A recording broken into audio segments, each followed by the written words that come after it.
Qaysi mashhur inson bilan sinfdosh bo'lishni xohlardingiz? YouTuberlardan Omonxon bilan. Kim?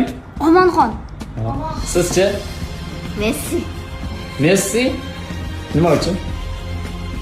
Mashhur. Mashhur. Abbos Fayzullayev bilan. Kim u? Futbolist. Prezident bilan. Hop. Cristiano Ronaldo bilan. Kylian Mbappe bilan. U ham futbolist. Ha. Sizchi? Islom Karimov bilan. Siz kim bilan? Ustozim bilan sinfdosh bo'lishni xohlardim. Qaysi ustoz? Siz bilan sinfdosh bo'lishni xohlardim, chunki u kishi bilan birga yurib, birga bilim olib, keyin u kishini yo'llaridan yurardim. Qodir Husanov bilan. Kim bilan sinfdosh bo'lishni xohlardingiz, Madina? Arab tili ustozi bilan. Men bilanmi? Rahmat. Xo'p, sizchi? Men Ozoda Nursaidova bilan. Ozoda Nursaidova bilan.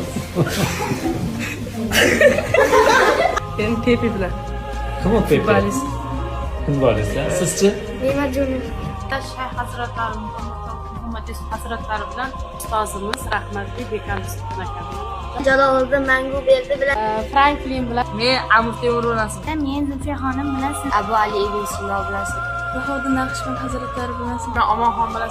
Kishlarda bloger opamiz, your brother bilan. Men Imom Buxoriy bilan sinfdosh bo'lishni xohlardim. Agar imkoni bo'lganda, kim bilan sinfdosh bo'lgan bo'lardingiz? Sulton Abdulhamid xon. Bilan sinfdosh bo'lgan bo'lardingiz. Sulton Abdulhamid xon.